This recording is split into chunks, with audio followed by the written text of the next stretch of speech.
السلام عليكم ورحمة الله وبركاته.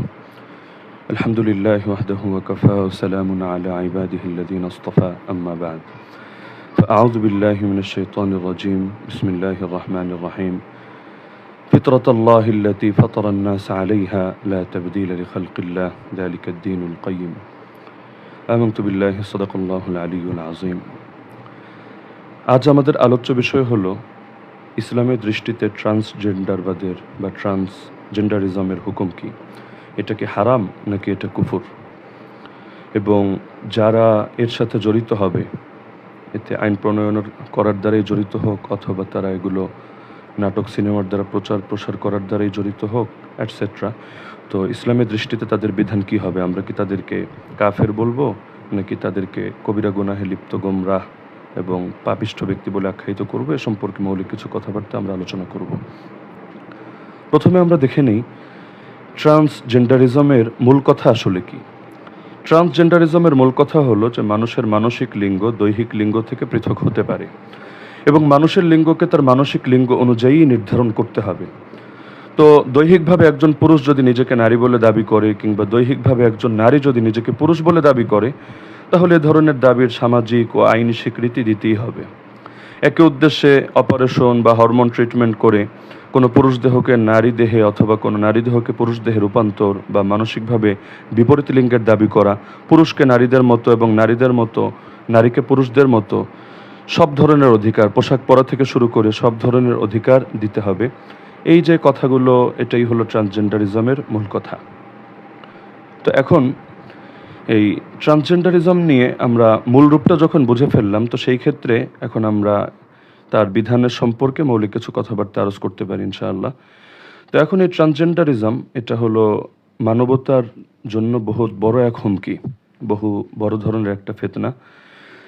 এর কারণ হলো এক নম্বরে যে ট্রান্সজেন্ডারিজম যেটা, সেটা হলো নারী ও পুরুষের একে অপরের নিষিদ্ধ সাদৃশ্য অবলম্বন। আল্লাহ রসুল সাল্লাল্লাহু আলাইহি ওয়াসাল্লাম বলেন, লাআন রাসূলুল্লাহ সাল্লাল্লাহু আলাইহি ওয়াসাল্লাম আল মুতাশাব্বিহিনা মিনার রিজালি বিন নিসা ওয়াল মুতাশাব্বিহাতি মিনান নিসাই বির রিজাল। পুরুষদের মধ্য থেকে যারা নারীদের সাদৃশ্য ধারণ করে এবং নারীদের মধ্য থেকে যারা পুরুষদের সাদৃশ্য ধারণ করে, রাসূলুল্লাহ সাল্লাল্লাহু আলাইহি ওয়াসাল্লাম তাদেরকে লানত করেছেন, তাদেরকে অভিসম্পাত করেছেন। সহিহ বুখারী হাদিস নম্বর 5885 এবং 6834। অন্য এক হাদিসে দেখা যায় রাসূলুল্লাহ সাল্লাল্লাহু আলাইহি ওয়াসাল্লাম বলেন, লাইসা মিন্না মান তাশাব্বাহা বির রিজালি মিনান নিসা ওয়ালা মান তাশাব্বাহা বিন নিসাই মিনার রিজাল। পুরুষের সাদৃশ্য অবলম্বনকারী নারী এবং নারীর সাদৃশ্য অবলম্বনকারী পুরুষ যারা, তারা আমাদের দলভুক্ত নয়, অর্থাৎ আমার উম্মতের সদস্য নয়। আল জামিউস সগীর হাদিস নম্বর 7659, মুসনাদে আহমদ হাদিস নম্বর 6875। এমনকি এর চাইতে হালকা বিষয় যেটা, একেবারে ট্রান্সজেন্ডারিজম বলতে আমরা যা বুঝি তা না, এর চাইতে হালকা বিষয় যেগুলো, এগুলোর ব্যাপারেও হাদিসে লানতের কথা বর্ণিত আছে। যেমন আব্দুল্লাহ বিন মাসউদ রাদিয়াল্লাহু তাআলা আনহু থেকে বর্ণিত আছে, লাআন আল্লাহুল ওয়াশিমাত ওয়াল মুস্তাওশিমাত ওয়াল মুতানাম্মিসাত ওয়াল মুতাফাল্লিজাত লিল হুসন আল মুগায়্যিরাত খালকাল্লাহ। সৌন্দর্য বৃদ্ধির জন্য যে উল্কি এঁকে দেয় অথবা যে এঁকে দিতে বলে এবং ভ্রু উত্তোলনকারী ও দাঁত শুরু করে দাঁতের মাঝে ফাঁক সৃষ্টিকারী নারীর উপর আল্লাহ লানত করেছেন, কারণ তারা আল্লাহ সৃষ্টিকে পরিবর্তন করে দিচ্ছে, তাদের বৈশিষ্ট্য এটা পরিণত হয়ে যাচ্ছে। তো সহিহ বুখারী হাদিস নম্বর 4886, সহিহ মুসলিম হাদিস নম্বর 2125। এমনকি আসমা বিনতে আবু বকর রাদিয়াল্লাহু তাআলা আনহা বলেন যে এক নারী নবী করিম সাল্লাল্লাহু আলাইহি ওয়াসাল্লামের কাছে জিজ্ঞাসা করলেন যে, হে আল্লাহর রাসূল, বসন্ত রোগে আমার এক মেয়ের মাথার চুল পড়ে গিয়েছে, আমি তাকে বিয়ে দিয়েছি, আমি কি তার মাথায় পরচুলা স্থাপন করব? আল্লাহর রাসূল এই প্রসঙ্গে বললেন, লাআন আল্লাহুল ওয়াসিলা ওয়াল মুসিলা।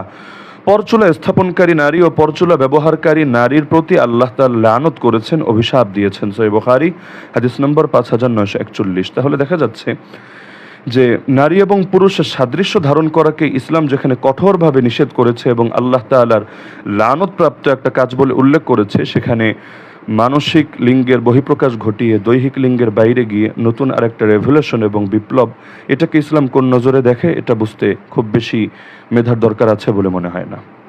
দ্বিতীয়ত, এই ট্রান্সজেন্ডারিজমের মধ্যে আল্লাহর সৃষ্টিকে বিকৃত করা হয়। আল্লাহ তাআলা তাকে সৃষ্টি করলেন একভাবে, কিন্তু এখন সে নিজেকে গড়ে নিচ্ছে আরেকভাবে। আল্লাহ তাআলা কাউকে সৃষ্টি করেছেন পুরুষ হিসাবে, কাউকে সৃষ্টি করেছেন নারী হিসাবে। ইসলামে তৃতীয় লিঙ্গ বলতে কিছু নেই। যদি বলেন তাহলে হিজড়ারা কি, আমরা সহজেই বলবো যে হিজড়ারা তৃতীয় লিঙ্গ না, হিজড়ারা হলো লিঙ্গ প্রতিবন্ধী।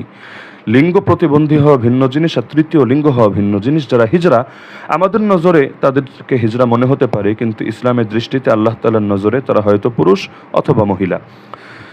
তো আল্লাহ তাআলা মানুষকে এই দুই রকমের মধ্যে সৃষ্টি করেছেন। তো ট্রান্সজেন্ডারিজমের মূল কথাই হলো আল্লাহ তাআলার সৃষ্টির মধ্যে বিকৃতি ঘটানো। কারণ যারা এই মতবাদে বিশ্বাসী হয়, শুরু তো হয় তাদের মানসিক রোগ দিয়ে, মানসিক ব্যাধি দিয়ে, কিন্তু এই মানসিক ব্যাধি ট্রিটমেন্ট যদি না করে, তাহলে কেউ দেখা যাচ্ছে হরমোন পরিবর্তন করে, বিভিন্নভাবে সার্জারি করে তারা অনেক সময় নিজেদের জেন্ডার পর্যন্ত শারীরিকভাবে পরিবর্তন করে ফেলে। কোরআন মাজিদে সূরা নিসার 116 থেকে 121 নম্বর আয়াতগুলো এক্ষেত্রে প্রাসঙ্গিক। এখানে আমরা দেখতে পাচ্ছি আল্লাহ তাআলা শয়তানের একটা কাজ বলে এটা উল্লেখ করেছেন। আল্লাহ তাআলা শয়তান প্রসঙ্গে আলোচনা করছেন যে লাআনাহুল্লাহ, আল্লাহ শয়তানকে লানত দিয়েছেন। তো শয়তান আল্লাহকে বলেছে ওয়াকাল লাআত্তাখিযান্না মিন ইবাদিকা নাসীবাম মাফরুদা ওয়া লাউদিল্লান্নাহুম ওয়া লাউমান্নিয়ান্নাহুম ওয়া লাআমুরান্নাহুম ফালায়ুবাত্তিকুন্না আযানাল আনআম ওয়া লাআমুরান্নাহুম ফালায়ুগাইয়িরুন্না খালকাল্লাহ। এখানে যে কয়েকটা কাজের কথা উল্লেখ হয়েছে এর মধ্যে একটা হলো আল্লাহ বলছেন যে শয়তান বলেছে যে আমি আপনার বান্দাদেরকে আদেশ দিব, ফলে তারা আল্লাহর সৃষ্টিকে বিকৃত করবে। অথচ কোরআনে স্পষ্ট জানানো হয়েছে ফিতরাতাল্লাহিল্লাতী ফাতারান নাস আলাইহা লা তাবদীলা লিখালকিল্লাহ, আল্লাহর সৃষ্টির বিকৃতি হয় না। তো যারা আল্লাহর সৃষ্টিকে বিকৃত করে, তাহলে তাদের এই কাজটাকে আল্লাহ তাআলা একটা শয়তানি কাজ বলে উল্লেখ করেছেন। শয়তানের আদেশে এটা হয়ে থাকে, আল্লাহ তাআলা স্পষ্ট করে দিয়েছেন। এই আয়াতের ব্যাখ্যা ইমাম কুরতুবী রাহমাতুল্লাহ আলাইহি, আমরা উপরে যে হাদিসগুলো আলোচনা করলাম একটু পূর্বে, তো এগুলোর পাশাপাশি তিনি এই হাদিসগুলো উল্লেখ করে কথা বলেন ওয়াহাদিহিল উমুরু কুল্লুহা قد شهدت الأحاديث بلعن فاعلها وأنها من الكبائر واختلف في المعنى الذي نهي لأجلها فقيل لأنها من باب التدليس وقيل من باب تغيير خلق الله تعالى كما قال ابن مسعود وهو أصح।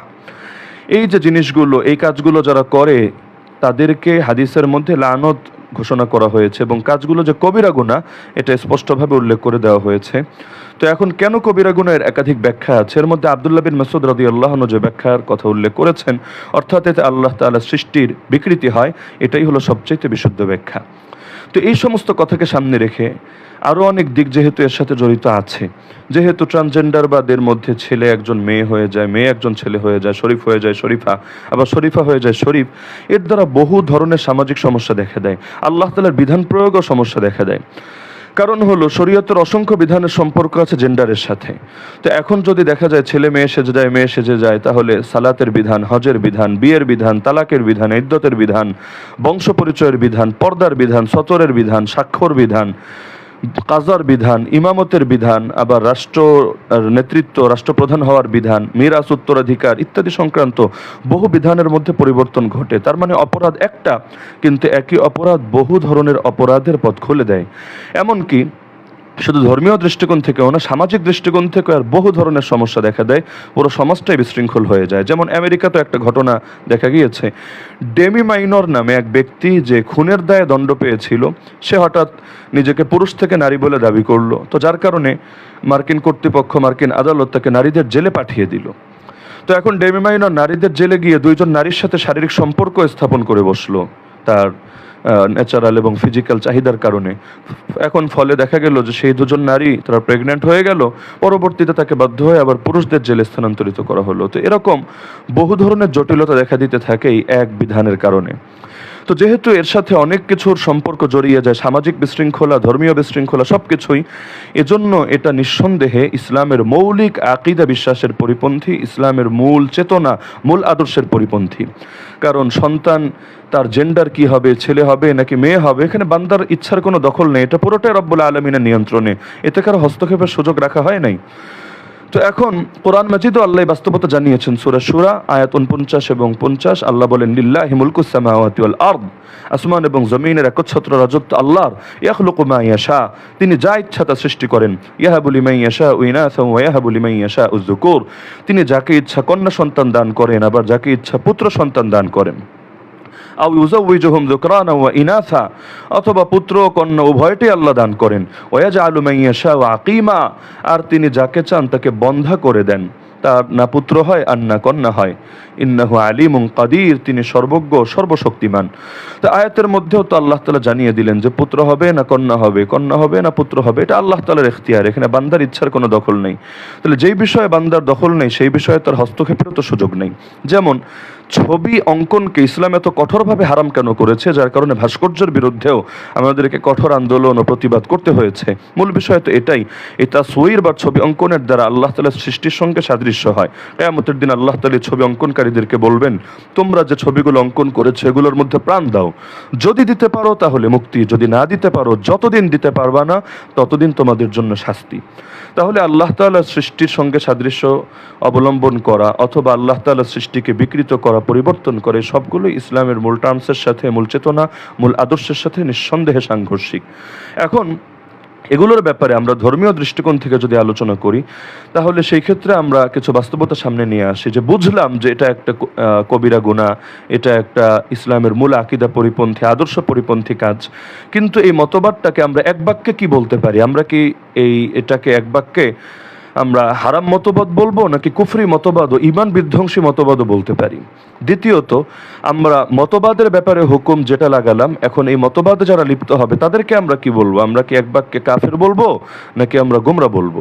তো এই বিষয়গুলোর ক্ষেত্রে আমাদেরকে একটু ভেঙেচুরে আলোচনা করতে হবে। এক নম্বরে আসি যে ট্রান্সজেন্ডারবাদের ব্যাপারে এক বাক্যে যদি জিজ্ঞেস করেন যে এটা কি আসলে ইসলামী বিধান নাকি এটা কুফরি বিধান, এটা কি কবিরা গুনাহ না এটা একেবারে কুফুর, তাহলে এই ব্যাপারে আমাদের বক্তব্য হলো, যদি আমরা ট্রান্সজেন্ডারিজমের মূল কথাকে দেখি এবং যারা এটাকে পৃথিবীর মধ্যে নতুন করে ছড়িয়ে দিচ্ছে তাদের মূল আদর্শের দিকে দেখি, তাহলে দেখতে পাই যে ইসলামের মূল আদর্শের সঙ্গে এটা এক ধরনের বিদ্রোহের নামান্তর। সুতরাং আমরা এক বাক্যে যদি বলি যে এটা একটা কুফরি মতবাদ, তাহলে এতে সমস্যার কিছু নেই, কারণ কুফরের মূল কথাই হলো আদামুল ঈমান অথবা তাকযীবুন নবী সাল্লাল্লাহু আলাইহি ওয়াসাল্লাম ফীমা উলিমা মাজিউহু বিদ্দীন যরুরাতান ইজমালান ফীমা উলিমা ইজমালান ওয়া তাফসীলান ফীমা উলিমা তাফসীলান। আল্লাহ রাসূল সাল্লাল্লাহু আলাইহি ওয়াসাল্লাম যে আদর্শ আমাদের কাছে নিয়ে এসেছেন, সেই আদর্শের কোনো একটা বিষয় যেটা অকাট্যভাবে জানা আছে দ্বীনের অংশ হওয়ার ব্যাপারে কোনো ধরনের ডাউট নেই, কনফিউশন নেই, সন্দেহ নেই, সংশয় নেই, এরকম কোনো বিষয়কে অস্বীকার করা অথবা স্বীকার না করা, এটাকেই কুফর বলা হয়। তো এই বিবেচনায় আমরা যদি এটাকে একটা ঈমান বিধ্বংসী মতবাদ, কুফরি মতবাদ বলি, এতে জটিলতার কিছু নেই। তবে কেউ যদি এই ট্রান্সজেন্ডারবাদে লিপ্ত হয়ে যায় তাহলে তাকে আমরা কি বলবো?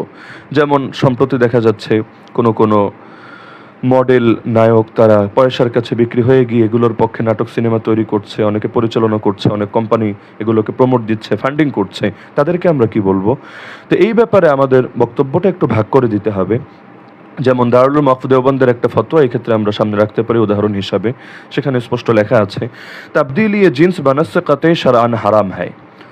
এই জেন্ডার পরিবর্তন করা এটা শরীয়তের অকাট্য দলিল দ্বারা নিঃসন্দেহে হারাম, আর হারাম কাম কো হালাল সমঝনা কুফুর হ্যায়।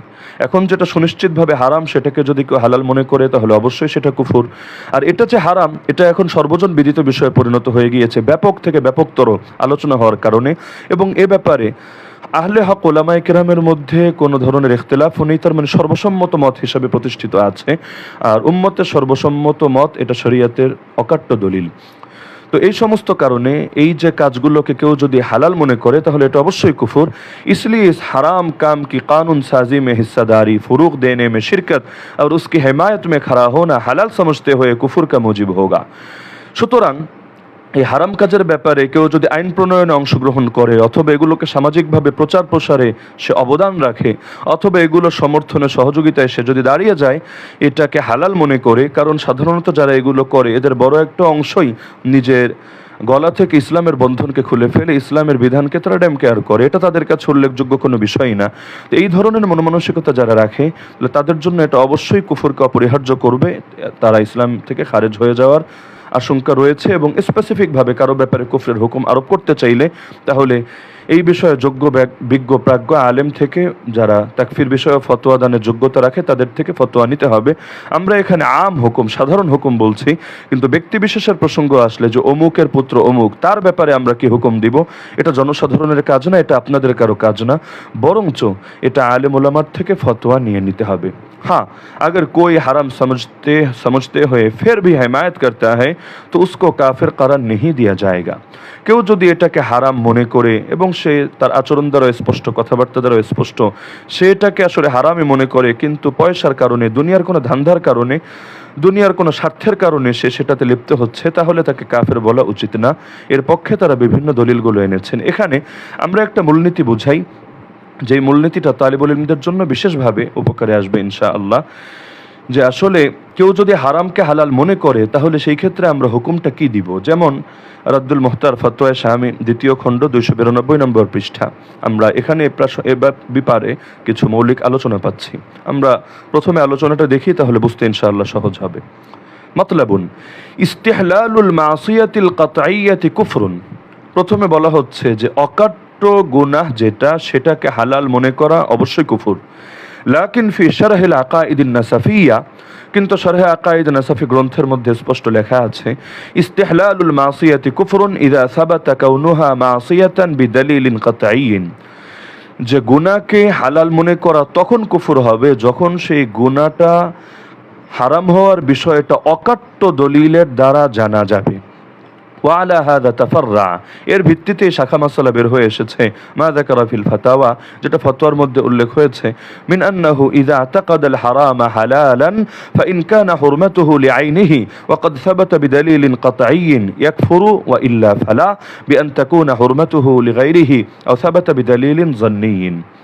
কেউ যদি হারামকে হালাল মনে করে আর সেই হারামটা যদি সত্যগতভাবে অর্থাৎ হারাম লিআইনিহি হয়, আর তা হারাম হওয়ার বিষয়টা অকাট্য দলিলের দ্বারা জানা যায়, তাহলে অবশ্যই সে কাফের হয়ে যাবে। আর যদি এমন না হয় তাহলে কাফের হবে না। এমন না হওয়ার কি অর্থ? দু অর্থ হতে পারে। এক হলো হারামটা সত্যগতভাবে হারাম না, ভিন্ন কোনো কারণে, তার সাথে জড়িত সংশ্লিষ্ট প্রাসঙ্গিক কোনো কারণে হারাম, যেটাকে হারাম লিগাইরিহি বলা হয় উসুলের ভাষায়, অথবা সেটা অকাট্য দলিলের দ্বারা হারাম না, জন্নি দলিলের দ্বারা হারাম।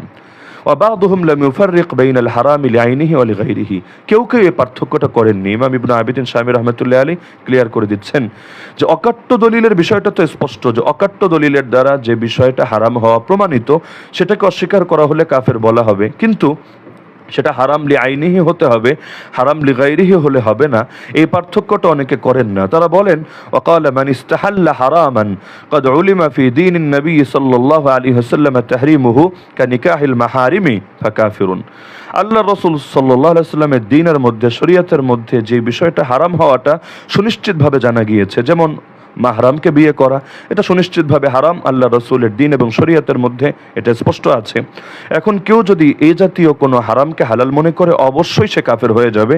ক্বালা শারিহুহু আল মুহাক্কিক ইবনুল গারস ওয়া হুয়া তাহকিক, এর ব্যাখ্যাকার মুহাক্কিক ইবনুল গারস তিনি বলেন এটাই তাহকিকি কথা, এটাই মূল সিদ্ধান্ত। তাহলে দেখা যাচ্ছে যে এখানে ইমাম ইবনে আবিদিন শামী রাহমাতুল্লাহি আলাইহি তিনি একটা বিষয় উল্লেখ করলেন যে অকাট্য হারামকে কেউ যদি হালাল মনে করে তাহলে কাফের হবে। হ্যাঁ, অনেকে বলেন যে সেটা হারাম লিআইনিহি, সত্যগত কারণে হারাম হতে হবে, হারাম লিগাইরিহি, প্রাসঙ্গিক ভিন্ন কোনো কারণে হারাম হলে তাহলে সেই ক্ষেত্রে তাকে কাফের বলা যাবে না। না, এটাই সকলের সর্বসম্মত মত বা চূড়ান্ত কথা না, বরং অনেকে বলেছেন যে না, শুধু অকাট্য বিষয় অস্বীকার করেছে কিনা এটা দেখতে হবে, যদি করে তাহলে কাফের বলে দেওয়া যাবে। এবং সেই কিতাবের ব্যাখ্যা করে বলেছেন যে এটাই হলো চূড়ান্ত কথা। এবং তিনি একই কিতাবের প্রথম খণ্ডের 297 নম্বর পৃষ্ঠায় এক জায়গায় আলোচনা করতে গিয়ে সমকামিতার ব্যাপারে তিনি বলছেন যে সমকামিতাকে কেউ যদি হালাল মনে করে লিপ্ত হয় তাহলে সেই ক্ষেত্রে বিধানটা কি। সেই ক্ষেত্রে তিনি স্পষ্ট করেছেন যে যদি পুরুষে পুরুষে সমকামিতা, এই জাতীয় কাজগুলো, অর্থাৎ একজন আরেকজনের পায়ুপথে উপনীত হবে যেভাবে কওমে লূতের বৈশিষ্ট্য ছিল, এটাকে কেউ যদি হালাল মনে করে তাহলে সে অবশ্যই কাফের হয়ে যাবে। এই ক্ষেত্রে কোনো ধরনের ইখতিলাফের সুযোগ নেই। ফাযাহির আদামু জারায়ানিল খিলাফ ফি তাকফীর, কোন ক্ষেত্রে? আম্মা দুবুরুল গুলাম ফাযাহির আদামু জারায়ানিল খিলাফি বা জিরিয়ানিল খিলাফি ফি তাকফীর ওয়া ইন কানা আত-তা'লিল আল-আতি ইয়াযহারু ফীহি আই কাউলুহু লিআন্নাহু হারামুন লিগাইরিহি। যদিও এটা সত্যগত কারণে হারাম নয়, এটা প্রাসঙ্গিক ভিন্ন একটা কারণে হারাম, তবুও কেউ যদি এই বিষয়টাকে হালাল মনে করে তাহলে অবশ্যই মুস্তাহিল্লু ওয়াতঈদ দুবুর, তাহলে অবশ্যই সে কাফের হয়ে যাবে। তাহলে এখান থেকে আমরা মূলনীতি পেলাম যে কেউ যদি এমন কোনো বিষয়কে অস্বীকার করে যে বিষয়টা হারাম হওয়া অকাট্যভাবে প্রমাণিত, এখন ট্রান্সজেন্ডারিজম এটা হালাল নাকি হারাম, এটা তো অকাট্যভাবে প্রমাণিত। একে তো এ ব্যাপারে উম্মার ইজমা হয়ে গিয়েছে, দ্বিতীয়ত এই সংক্রান্ত যে হাদিস এবং বর্ণনাগুলো আছে এখানেও বক্তব্যটা স্পষ্টভাবে আছে, যদিও এগুলো খবরে ওয়াহেদ ছিল, কিন্তু উম্মা এ ব্যাপারে একমত হয়ে যাওয়ার কারণে এটা দালিলিকভাবে আরও স্ট্রং, আরও মজবুত হয়ে গিয়েছে। সুতরাং এখন কেউ যদি এই জাতীয় কাজগুলোতে হালাল মনে করে লিপ্ত হয়, এবং যারা এগুলোতে লিপ্ত হচ্ছে তাদের বড় একটা অংশের ব্যাপারে আমরা দেখতে পাচ্ছি, তাদের অনেকে তো নাস্তিকই, অনেকে তো সেকুলারই, অনেকে তো ইসলাম নিয়ে তাদের বেশ চুলকানি আছে, কারণ এই ট্রান্সজেন্ডারিজম এটা এসেছেই সেই লিবারেলিজম থেকে। তো যারা লিবারেলিজমে বিশ্বাসী তাদের বড় একটা অংশই ইসলামের আদি এবং আসল চেতনাকে তারা ধারণ করে না এবং এর সাথে তারা একমত পোষণ করে না। এই সমস্ত কারণে এই মতবাদটাকেও আমরা কুফরি মতবাদ, ঈমান বিধ্বংসী মতবাদ বলতে পারি। এবং যারা এটাতে হালাল মনে করে লিপ্ত হবে, যেমনটা অধিকাংশের অবস্থা, তাদেরকেও আমরা কাফের বলে গণ্য করতে পারি। তবে স্পেসিফিকভাবে কাউকে যদি আমরা কাফের বলতে চাই, তাহলে এক্ষেত্রে যোগ্য বিজ্ঞ প্রাজ্ঞ মুফতি যারা তাকফির বিষয়েও ফতোয়া দেওয়ার যোগ্যতা রাখে, তাদের থেকে স্পেসিফিক ফতোয়া নিতে হবে। তারা দুইটা বিষয় চেক করে ফতোয়া দিবেন। এক নম্বরে, তাকফির করার মতো, অর্থাৎ কাফের বলে ফতোয়া দেওয়ার জন্য যতগুলো শর্ত রয়েছে সবগুলো শর্ত বিদ্যমান আছে কিনা। দ্বিতীয় বিষয় হলো, তাকফির করার ক্ষেত্রে শরিয়া দৃষ্টিতে বিবেচ্য কোনো মানে বা প্রতিবন্ধকতা পাওয়া গিয়েছে কিনা। এখন তাকফির করার শর্ত কি কি, তাকফিরের ক্ষেত্রে প্রতিবন্ধক কি কি, আমার বই কুফর ও তাকফির এর মধ্যে আমরা এটা বিস্তারিত আলোচনা করেছি। আপনারা চাইলে এই বইটা সংগ্রহ করে সেখান থেকেও দেখে নিতে পারবেন, অথবা তাকফিরের বিষয়ে যত কিতাবাদি দুনিয়াতে আছে এখানে অধিকাংশ বইয়ের মধ্যে যেখানে ফিকহে আলোচনা হয়েছে, কমন এই শর্ত এবং মাওয়ানিয়া, প্রতিবন্ধকতা শর্তের আলোচনা রয়েছে, সেখান থেকেও দেখে নিতে পারেন। তবে মূল বিষয় এটাই যে এটা আমার আপনার মতো জনসাধারণের কাজ না, যোগ্য বিজ্ঞ প্রাজ্ঞ আলেম ওলামা মুফতিয়ানে কেরাম যারা, তারা এই ফতোয়াটা জারি করবেন। তবে আমরা আমভাবে বলার ক্ষেত্রে ট্রান্সজেন্ডারিজম এটাকে একটা কুফরি মতবাদ, ঈমান বিধ্বংসী মতবাদ, ইসলাম বিরোধী মতবাদ, এমনকি খোদার দ্বীনের বিরুদ্ধে এক ধরনের বিদ্রোহের নামান্তর, বিদ্রোহ সুলভ মতবাদ হিসাবে আমরা আখ্যায়িত করতে পারি। তবে যারা এগুলোতে লিপ্ত হবে তাদের অবস্থাটা বিবেচনা করতে হবে। যদি ইস্তেহলালের সঙ্গে, অর্থাৎ হালাল মনে করার দ্বারা তারা লিপ্ত হয়, তারা এর পক্ষে অবস্থান নেয়, যেমন যারা এটার পক্ষে আইন বানাবে, স্পষ্ট যে তারা এখানে হালাল দ্বারা, হালাল মনে করেই তাতে লিপ্ত হচ্ছে। যদি না তার একেবারে গোপন অদৃশ্য কোনো ধরনের ওজর থাকে, তাহলে সেই ক্ষেত্রে যোগ্য বিজ্ঞ প্রাজ্ঞ মুফতিরা যদি দেখেন যে সবগুলো শর্ত বিদ্যমান আছে আর কোনো প্রতিবন্ধক কিছু পাওয়া যাচ্ছে না, তাহলে অবশ্যই সেই ব্যক্তিকেও কাফের বলে ফতোয়া দিবেন। এবং এই ফতোয়া জারি করার এখন বহুত প্রয়োজন রয়েছে, কারণ কাফেরকে কাফের বলে ফতোয়া না দিলে সামাজিক বহুত বিশৃঙ্খলা দেখা দেবে। কেউ না বুঝে তার কাছে নিজের মেয়েকে বিয়ে দিতে পারে, কেউ তাকে দেখলে সালামও দিতে পারে, অথচ তাকে সালাম দেওয়া হারাম। সে মারা গেলেও তার জানাজা আদায় করবে, সে মারা গেলেও তাকে মুসলমানদের কবরস্থানে দাফন করবে। এবং মিরাসের ক্ষেত্রে আরও বহুত ক্ষেত্রে যেখানে ইসলামের বিধান সম্পৃক্ত আছে, এখানে মুসলমান বারবার ধোঁকা খাবে। তো এই ধোঁকা থেকে বাঁচানোর জন্য মুফতিয়ানে কেরামকে এই ফতোয়া জারি করতে হবে। এবং তাকফির এটা এই জামানার বড় একটা অস্ত্র। যেমন ওরা ওদের বিরোধী মতকে দমিয়ে দেয়, জঙ্গি, উগ্রবাদী, সাম্প্রদায়িক, মৌলবাদী ইত্যাদি ট্যাগ দিয়ে মনোবলটাকে ভেঙে ফেলে। তো তাকফিরের ফতোয়াকে জারি করে ওদের মনোবলটাকে ভেঙে দিতে হবে চূড়ান্তভাবে। এটা ঈমান আর কুফরের পার্থক্য স্পষ্ট করে দিতে হবে, যাতে মুসলমানের কোনো সন্তান অন্তত এই পথে যাওয়ার আগে হাজারবার ভাবে যে আমি তো পুরো মুসলিম কমিউনিটি থেকে আলাদা হয়ে যাব, আমি তো আর এই সার্কেলেই চলতে পারবো না, সবাই তো আমাকে বাঁকা চোখে দেখবে, এমনকি আমি মারা গেলেও কোনো হুজুর পয়সা দিলেও আমার জানাজার নামাজ আদায় করবে না। তখন তাদের ভেতরে অন্যরকম একটা ভয় কাজ করবে। তো অনেক সময় আমাদের হালতটা আসলে এমন হয়, আল্লাহর ভয়ের চাইতে জাগতিক ভয় বেশি কার্যকর থাকে। দেখা যায় একজন মানুষ, সে এটা জানে আল্লাহ সব দেখেন, সব জানেন, তবুও পর্নোগ্রাফি দেখছে, তবুও নিষিদ্ধ জিনিসে লিপ্ত হচ্ছে। কিন্তু দুনিয়ার একজন মানুষ তাকিয়ে থাকলে তখন আর পারছে না। তার মানে আল্লাহ দেখার চাইতে বান্দা দেখাকে অনেক সময় বেশি গুরুত্বপূর্ণ অনেকে মনে করে বসে। তো তাকফিরের ফতোয়াটাকে একটা অস্ত্র হিসেবে ব্যবহার করতে হবে। সংশ্লিষ্ট মুফতিয়ানে কেরাম যেই লোকগুলো বেশি ফাত্তান, বেশি ফিতনাবাজ এবং সমাজের মধ্যে ট্রান্সজেন্ডারিজম প্রচারের জন্য বড় অবদান রাখছে, দ্বীনের জন্য বড় হুমকি হয়ে দাঁড়াচ্ছে, তাদেরকে প্রকাশ্যে ভরা মজলিসে প্রয়োজনে সকল ফতোয়া বিভাগ থেকে সম্মিলিত স্বাক্ষর নিয়ে তাদের নাম ধরে ধরে কাফের বলে ফতোয়া জারি করে দিতে হবে, নির্দিষ্ট শর্তগুলোকে বিবেচনা করে, প্রতিবন্ধকতা না থাকলে।